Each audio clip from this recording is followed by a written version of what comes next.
Hey guys, welcome back to another week of the Get to Know Me series. For being here today,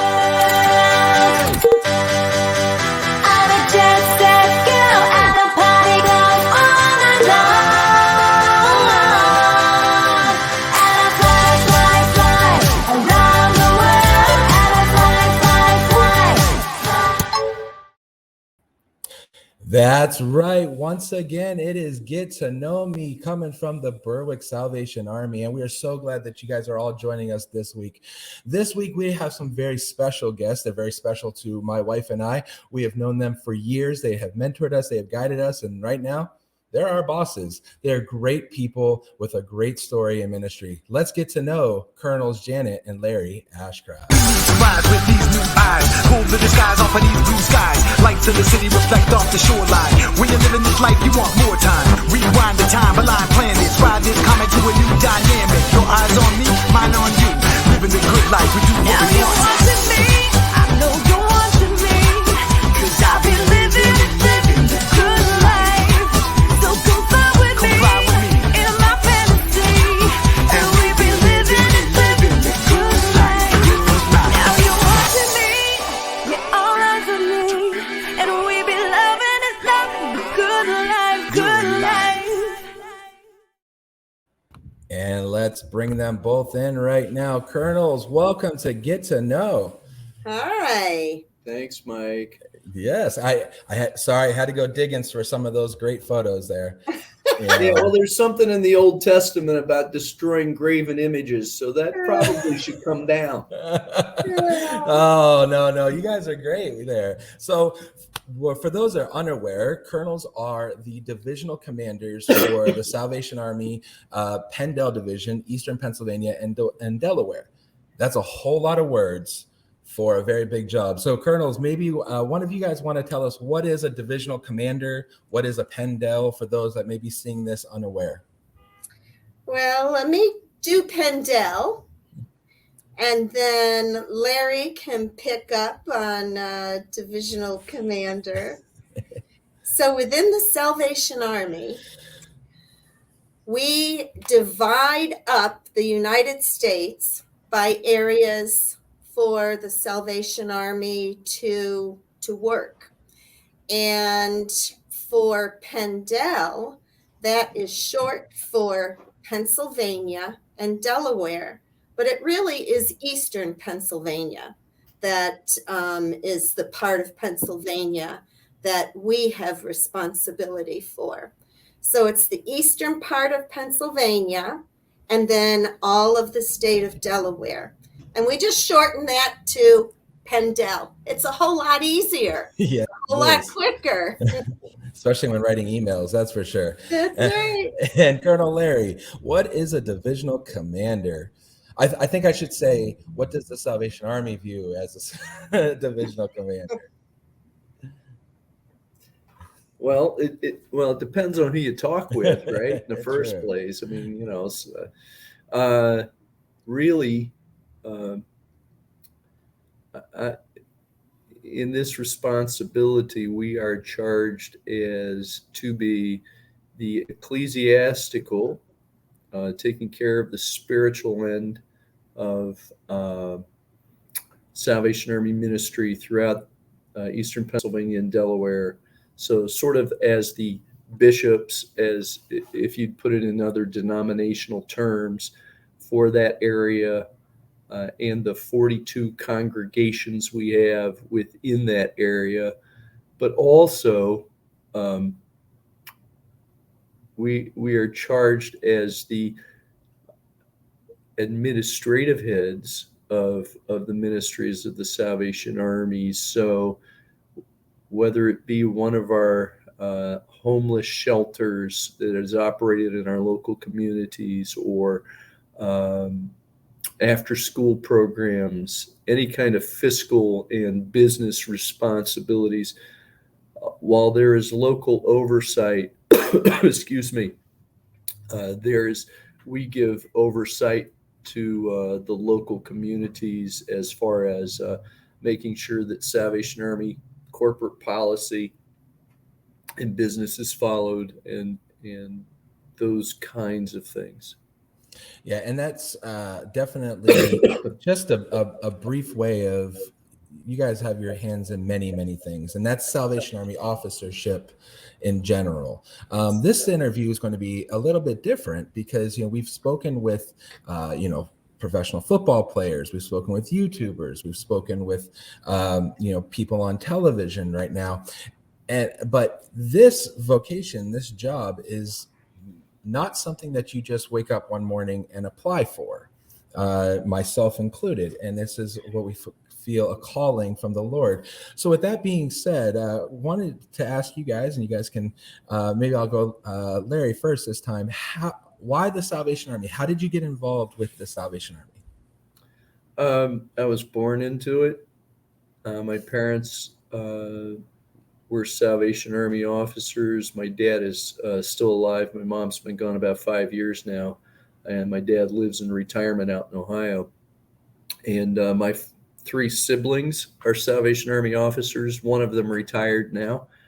And so we sort of call it the family business. But seriously, being born and raised in the Salvation Army, especially with my parents being local Corps officers most of that time, I was exposed to ministry at a very young age. Gave my heart to Jesus at probably age 5 or so, but it didn't really stick until I did it at age 17. When I really understood what I was doing, when I made that commitment. And for me, there was not a lightning bolt that hit me, saying, you need to do this. There came a time in my life when, I knew I loved helping people. I knew I loved serving, and I knew I loved, especially working with children and teenagers. And, through conversation with mentors and other folks, they said, well, why not this? And so at age 19, I entered the school for officer training. I was a baby, and have been a Salvation Army officer now for, as of tomorrow, 42 years. Wow, congratulations. Yeah. And Colonel Janet, how about you? Well, my story's a little bit different. My parents were not Salvation Army officers, but my family were Salvationists. So we attended the Salvation Army as our church. And later on, my parents became officers. So I had part of my life, what I call the normal life, where, my parents, my mother was a stay-at-home mom, and my father supported the family through his job. And then later on, being the child of a Salvation Army officer. And so being exposed to the fuller work that the Salvation Army does. And when I was in college, I was studying social work, physical therapy. I was going back and forth between what I wanted to study and do with the rest of my life. And I was at a young adult retreat when I really felt the Lord was saying, I want you for full-time ministry as opposed to working in a secular job. And it took me a little while to kind of decide when I was going to do that. And I will tell you, this has been the most fulfilling life so far. it's been wonderful. Like Larry, I'm coming up to 42 years of being a Salvation Army officer, and the experiences are very different, no matter where you are. There's some things that are always the same, but other opportunities and experiences with each appointment. Um, it's definitely an exciting life. And hearing both of your testimonies here and getting into the work, I just was thinking to myself, should I mention that I'm approaching 39 years of life, or no? Yeah, it's fine. Are you hitting it home how old we may be? I'm putting in perspective how long you have served. That's what we're doing. I still run 3 miles a day, Mike. Come on, man. That's right. I run a good 3 feet. I do Yeah, really there well you go. those first 3 feet. So, you guys have both touched on it a little bit. There may be someone here who is thinking of watching this and thinking about ministry. And, we feel very much that the Salvation Army calling is different. Because of our very distinct ministry. Could one of you kind of maybe hit on how is ministry within the Salvation Army maybe a little bit different than ministry at a lot of other churches that people see? One of my mentors would say that you are a pastor administrator. And what that means is the Salvation Army is the largest non-governmental provider of social services in the United States and in the world, as a matter of fact. So attached to every Salvation Army expression within a local context is a social service component. With you guys, it's feeding and seniors and many other things there in Berwick. Across the time we've been officers, we've been in Corps where we've had large daycare centers, after school programs, a shelter at one of our places, large feeding programs on down the line. And then on top of that, you are responsible for a congregation, right? And we've had them all shapes and sizes. So you are a pastor in many ways as a social service agency director to those people who want to come in to seek help from the Salvation Army. But you are also charged with getting up on a Sunday morning and delivering a sermon to a congregation of people who will gather for worship. So I think that's what makes the Salvation Army unique in many ways. Yes. And it's, we hear from a lot of other pastors, how they talk about how much they respect what we do because of that added level. It's not better than, it's not, more than, it's different. And our ministry is, I like to call the Salvation Army, the Lord's hands and feet on the ground in many ways, yes. Getting our hands dirty. And so, Colonel Janet, you were mentioning before you went into the training school, our seminary, to become a Salvation Army officer, that you were actually studying social work, and you were going to school for social work. How has your academic journey and education helped, your time in ministry? Well, I think the education definitely gives a good foundation. For me, the social work, social services, the educational foundation of what is involved and the history of it, and the interaction of social services from an organization with our government. Certainly that, that has helped. I also, after becoming a Salvation Army officer, furthered my education, and I have a master's in counseling. And all of that education definitely comes into play, just even through the daily conversations, whether it's a conversation with an employee, whether it's a conversation with somebody out on the street, whether it's a conversation with a fellow officer or other member of the Salvation Army.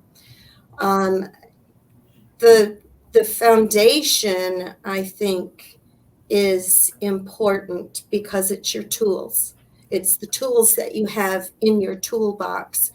And the more tools that you have in your toolbox, the better able you are to meet needs that come your way, or to interact and make a difference in whatever area of responsibility you have.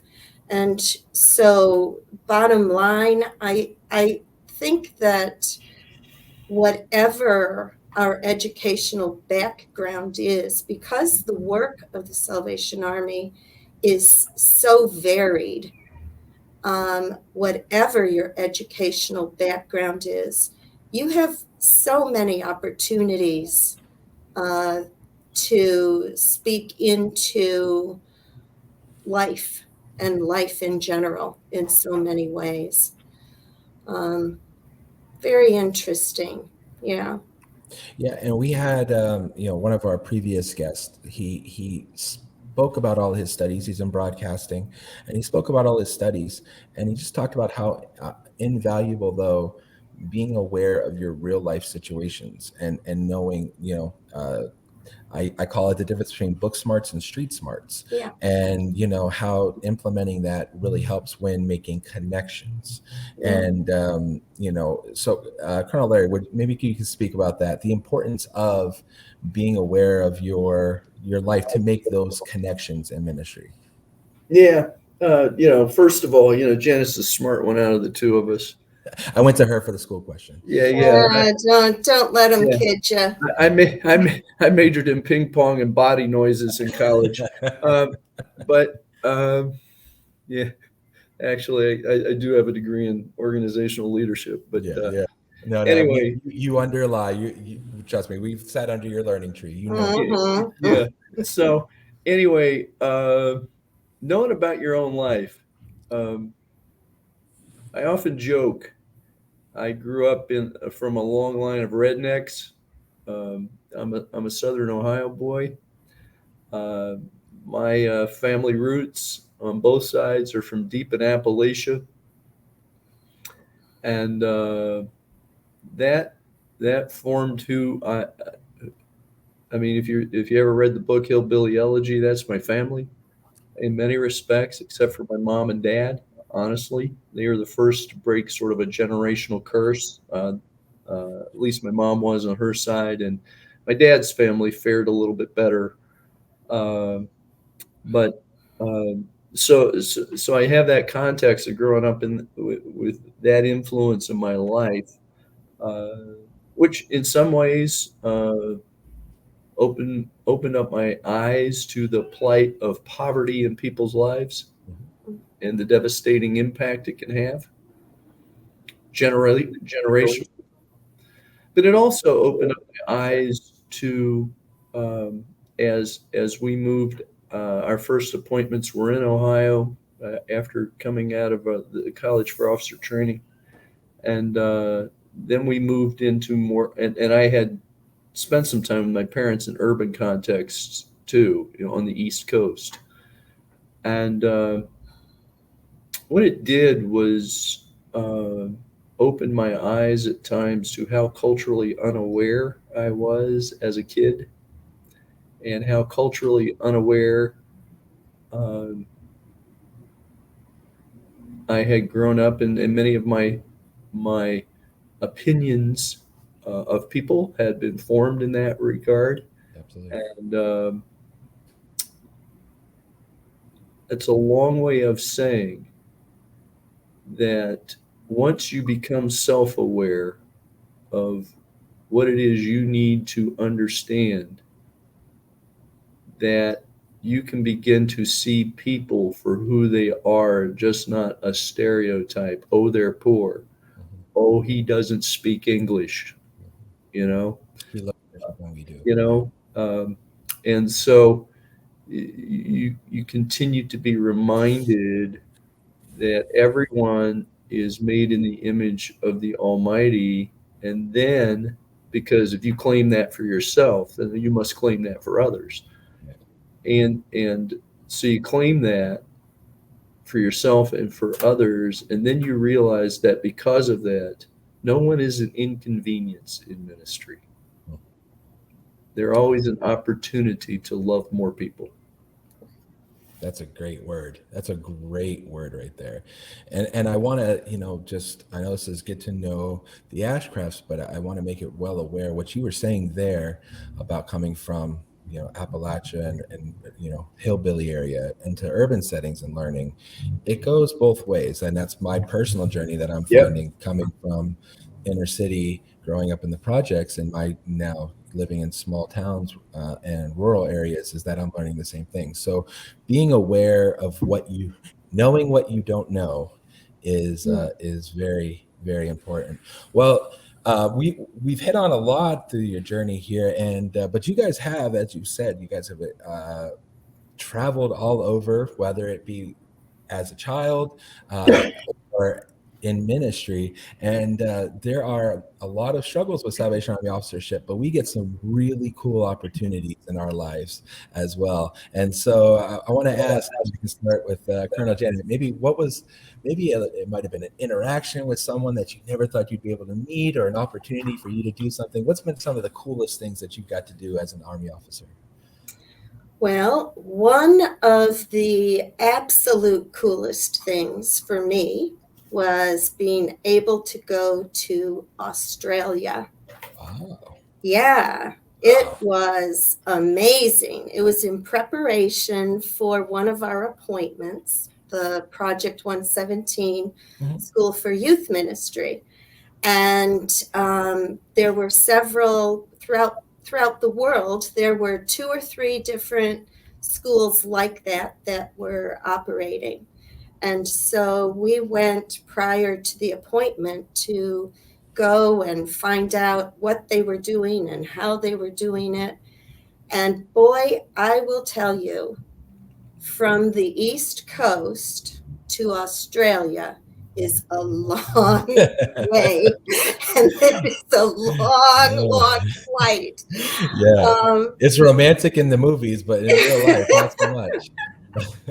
Yeah, but it was just such a wonderful experience, and getting to know people from there. And one of the funny things that everybody asks is, does the water really flush down the opposite way? And it does.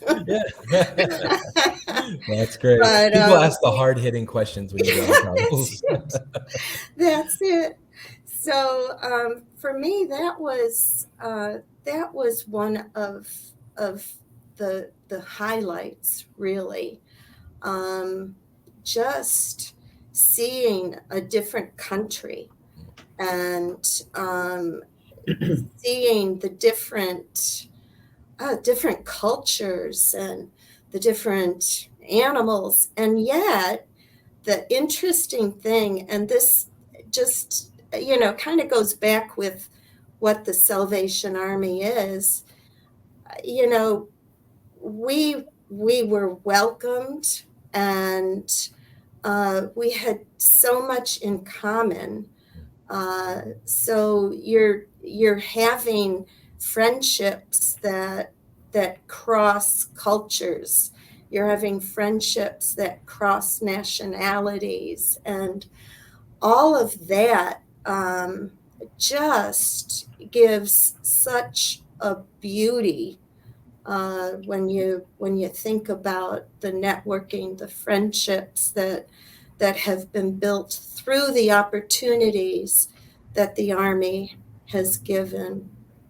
And people don't realize, 137 countries I think we're in, about. It's right in there. I Yeah, want to, area. yeah. So yeah, Yeah. we are, and you can walk in a uniform in any one of those facilities, and they will know who you are. Yeah. Colonel Larry, how about you? Something that you found really kind of cool as opportunity. Well, I had two. Mine had to do with travel, which you have to understand. Planes and I don't mix very well, but I do it anyway. The two opportunities I had, I had an opportunity to visit South Africa. Yeah, years ago now.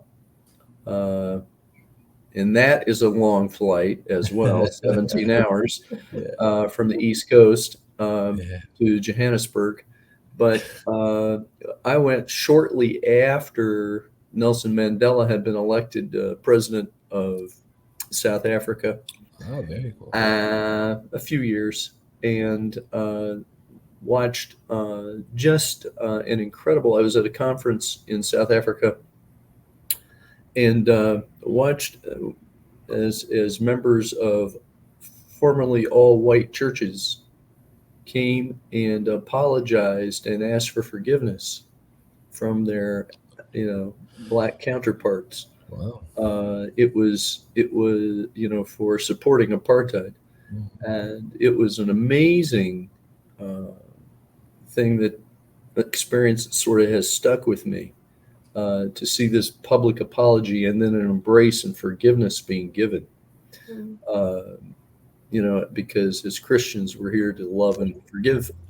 Right. And then my other really probably highlight of travel was a little over 3 years ago now. Right after we arrived in these parts, Janet and I had an opportunity to travel to Cuba, to visit the Salvation Army there.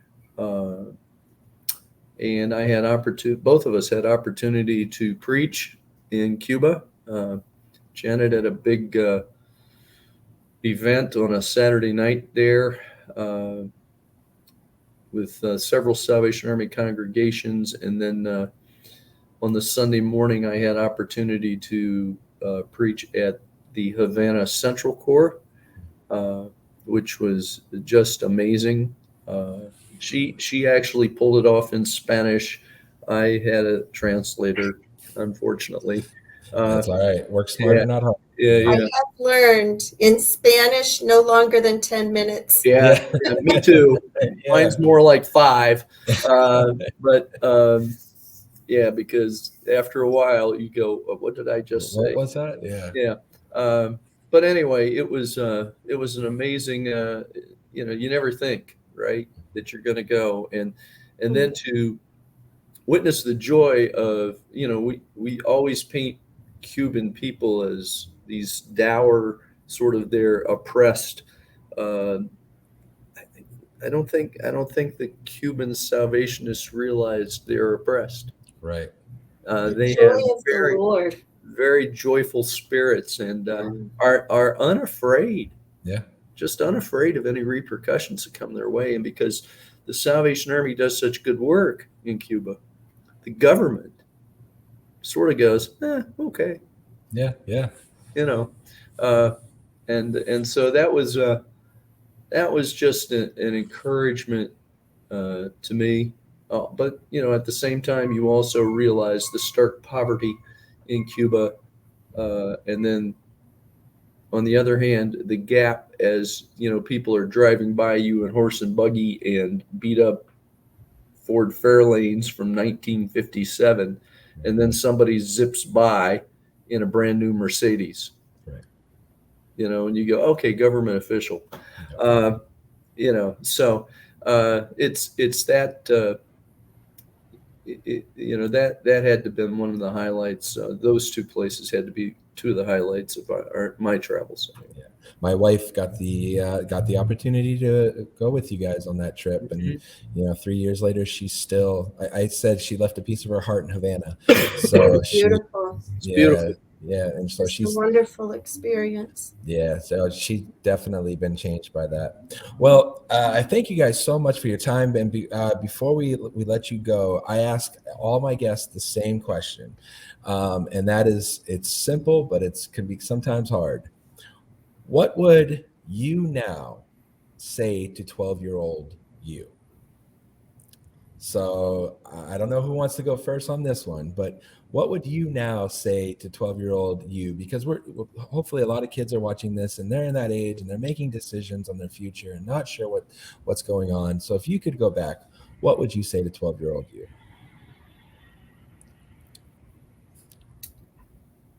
I think to 12-year-old me, now, when I was 12, my mother had just died. And I was so